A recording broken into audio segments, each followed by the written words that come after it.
Salut Mathieu. Salut Lionel.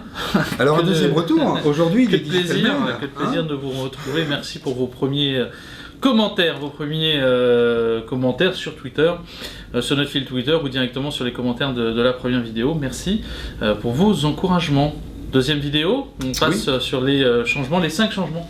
Oui, alors un petit rappel, c'est une conférence qui a eu lieu le 9 février au pôle universitaire Léonard de Vinci dans le cadre des Person of Interest. Ouais, voilà. POI, c'est le hashtag POI 2016.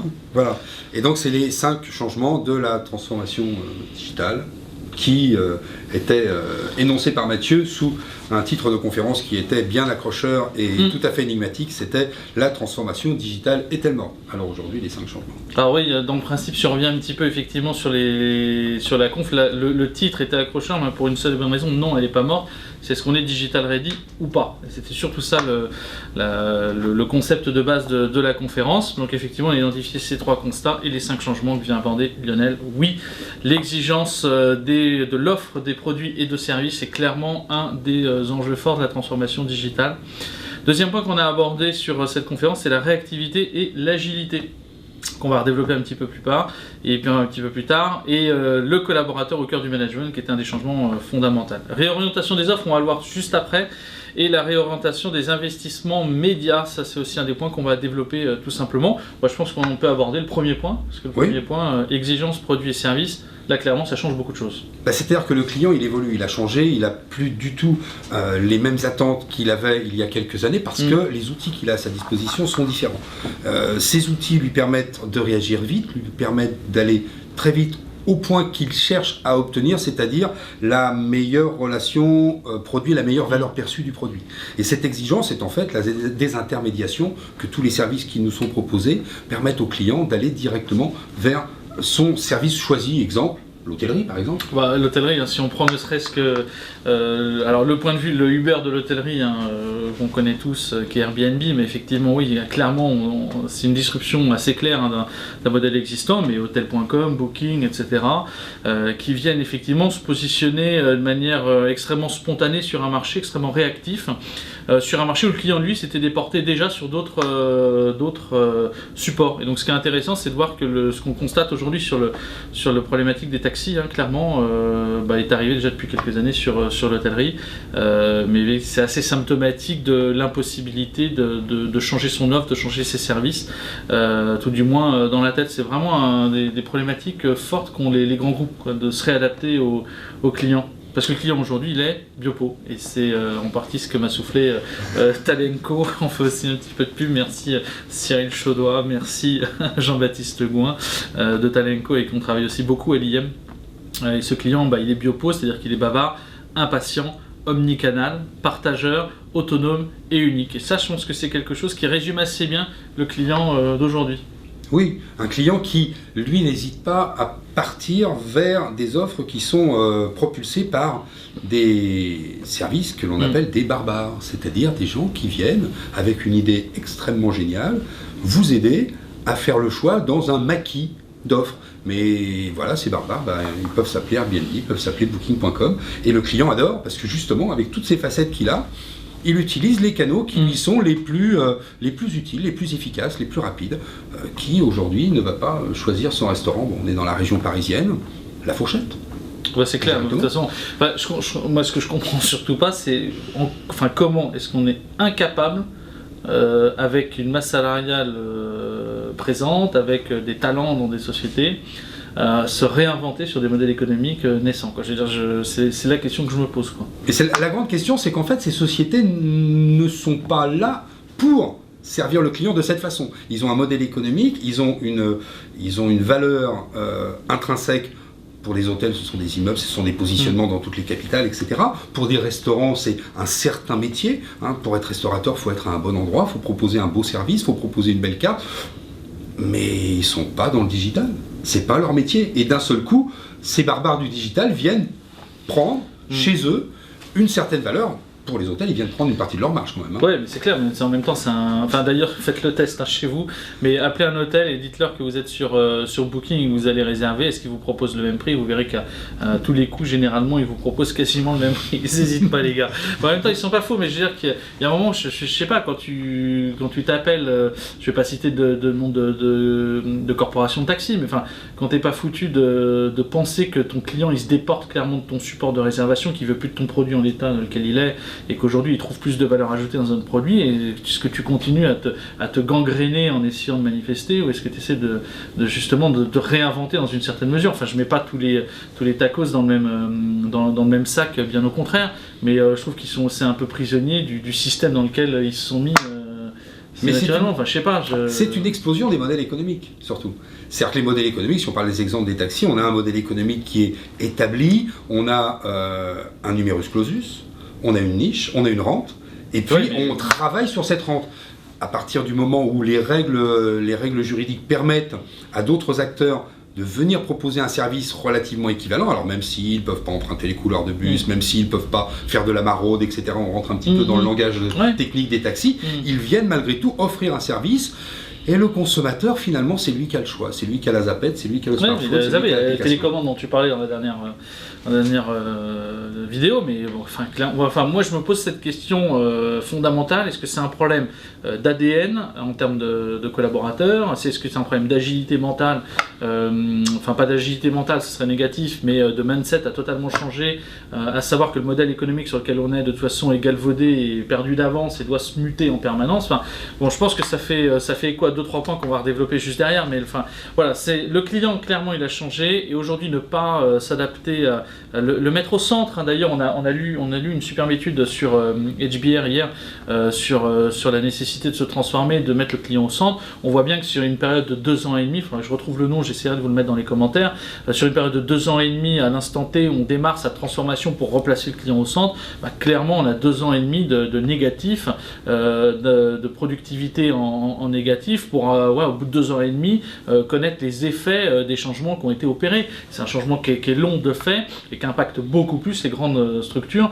que les petites structures. Aujourd'hui à 20 on peut venir disrupter des sociétés qui sont 2, 3 000, 4 000, 5 000 collaborateurs. Je veux dire, c'est en même temps c'est ça la force du digital, cette libération des énergies extrêmement forte qui fait que chacun d'entre nous peut à un moment exceller dans un domaine dans lequel il n'était pas initialement formé.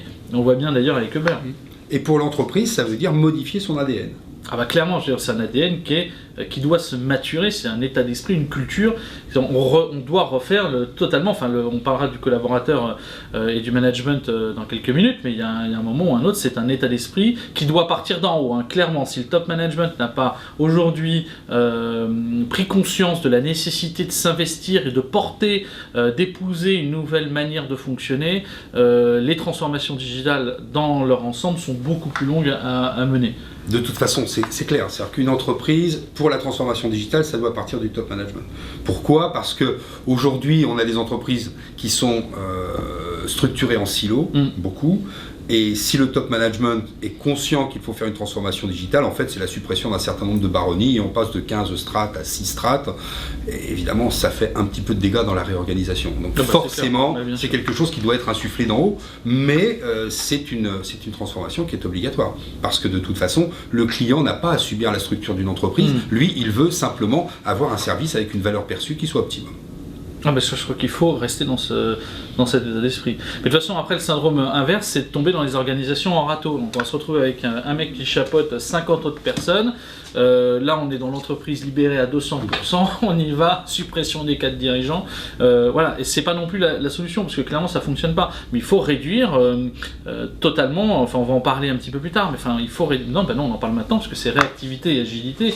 Deuxième point, collaborateur au cœur du management, c'est 2 points assez semblables en fait. Je termine mon propos, c'est de dire qu'effectivement, on doit réduire carrément le nombre de strates, parce qu'on a organisé pendant des années une déresponsabilisation à échelle grandeur nature, qui font que plus personne n'est responsable de rien dans son spectre d'activité. Donc au bout d'un moment, effectivement, on doit rendre de manière un peu plus significative responsable l'ensemble des collaborateurs et qu'ils aient un tissu de décision avec effectivement un impact, avec une responsabilité. Voilà, réorganise, une re-responsabilisation si vous n'avez pas compris, je sous-titrerai, du collaborateur en quelque sorte. Oui, on a dit qu'on jargonnait pas trop. Le jargon patronat, c'est pas bon. Voilà. Réactivité, agilité.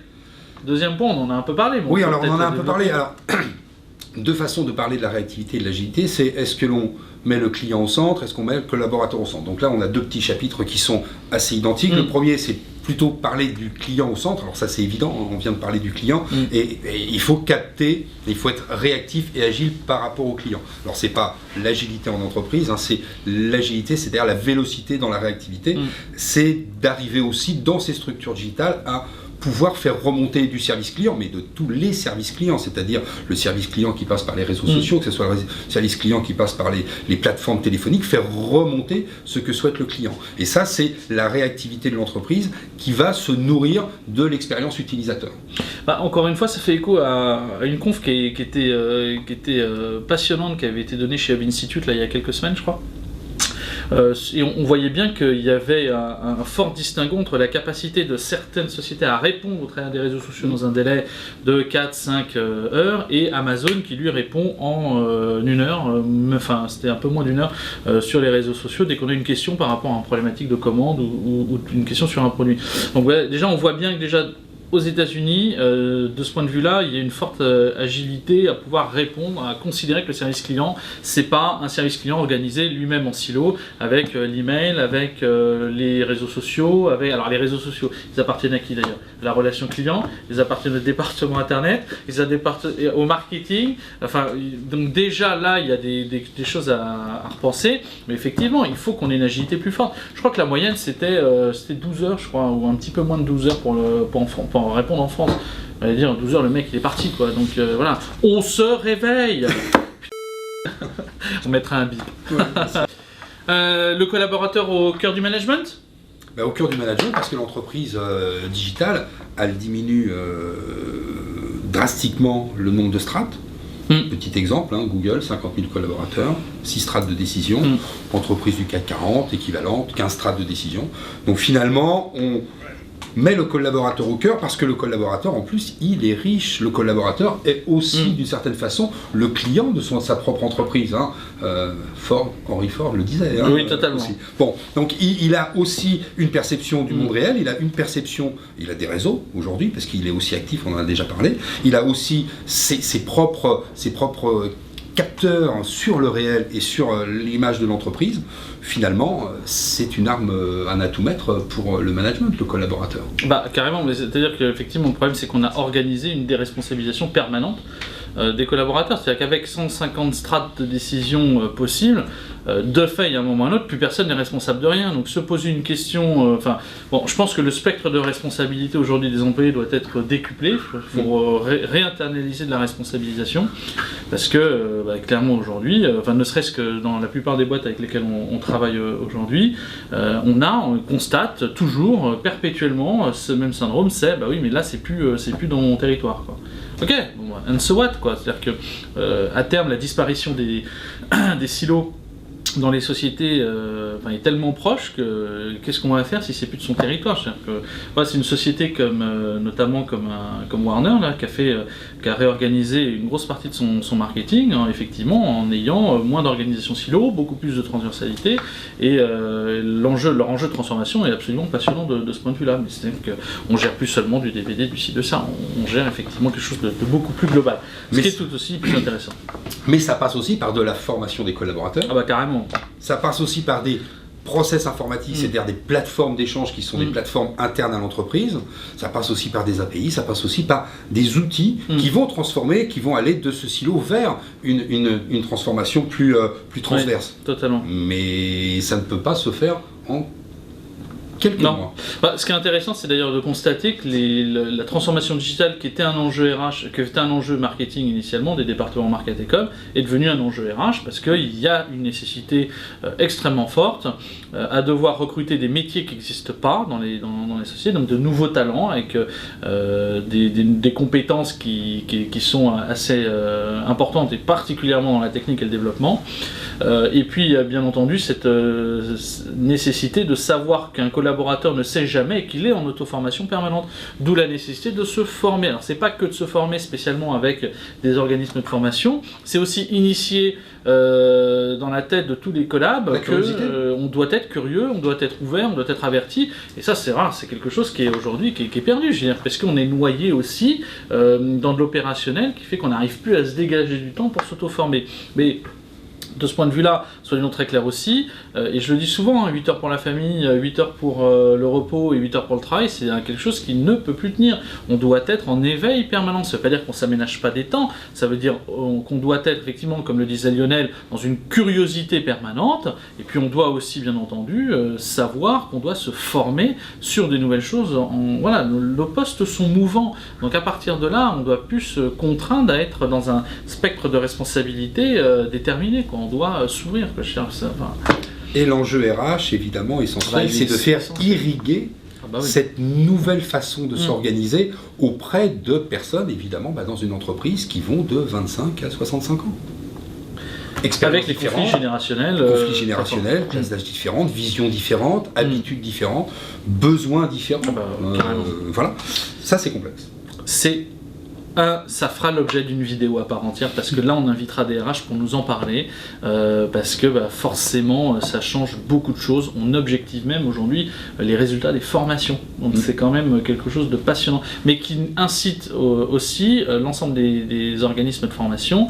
Nous, quand on bosse beaucoup effectivement en dehors là-dessus, c'est qu'effectivement on est objectivé en partie sur le résultat aussi, et c'est nécessaire qu'un formateur puisse témoigner des résultats qu'il a avec les stagiaires qu'il a eu en termes de formation. Enfin, ça permet d'être beaucoup plus efficace, croyez-moi.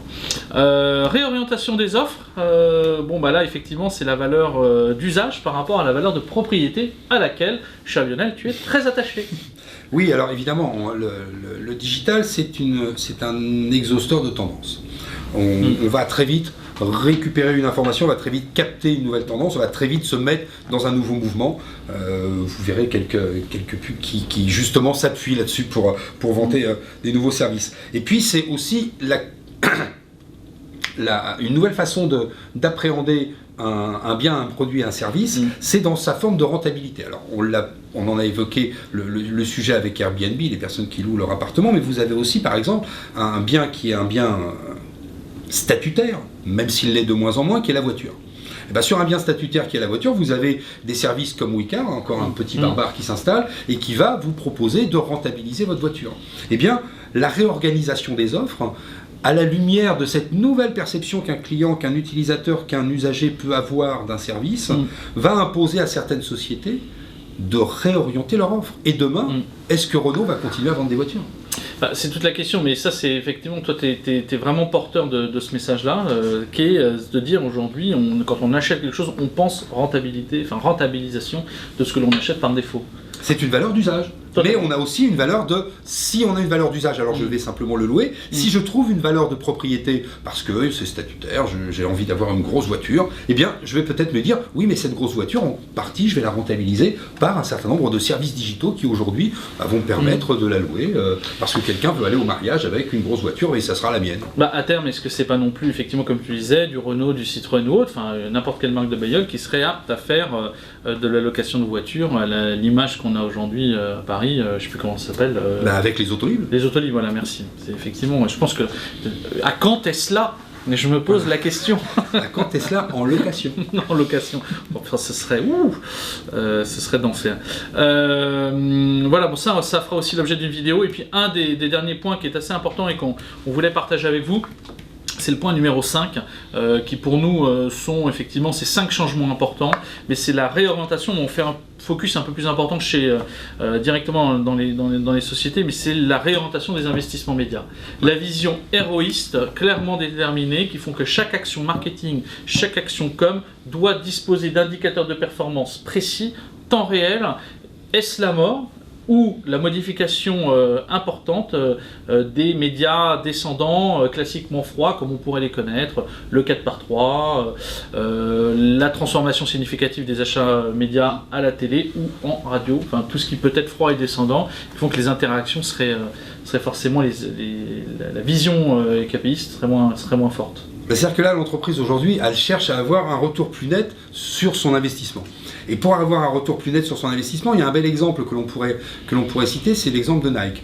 Nike, environ 3 milliards de dollars d'investissement publicitaire et marketing par an. C'est un compte Facebook avec 17 millions d'abonnés. Et c'est aussi évidemment traditionnellement du sponsoring. Donc le sponsoring qui s'attache, alors vous avez les footballeurs, vous avez les tennisman, vous avez les golfeurs. Et en investissant le social dans ces plans marketing, ils ont une captation beaucoup plus fine du retour sur investissement, et comme ils s'appuyaient déjà historiquement sur des personnalités à fort potentiel, vous décuplez, vous avez évidemment la page Facebook de Nike, mais vous décuplez parce que vous avez la page Facebook Tiger Woods, vous avez la page Facebook de tous les sportifs que Nike accompagne et que Nike sponsorise. Et ils ont aujourd'hui quasiment abandonné le 4x3, abandonné la télé pour entièrement s'orienter vers des médias dits sociaux par le relais de toutes les personnalités qu'ils sponsorisent, et ils ont une captation de leur audience et un retour sur investissement qui est absolument mesurable. Voilà, c'est ça et c'est là qu'on fait écho l'extension assez naturelle de la transformation digitale. Voilà, pourquoi il faudrait plus parler en ces mots, mais qui est la data. Et la data qui va pénétrer, alors à plusieurs niveaux, parce qu'il va y avoir la data d'infrastructure, donc là toute la partie hardware pure, serveur, etc. Partie plutôt ingé, algorithmique, tout ce qui va concerner effectivement la vision clairement du traitement, de l'analyse, qu'est-ce qu'on en fait, etc. Et puis la vision plus opérationnelle de la data, qui est une vision très market sur comment est-ce que je l'utilise pour pénétrer, aller toucher de nouveaux bassins d'audience, de nouveaux segments, avec une data temps réel et qui donc nous permet d'être en real-time permanent.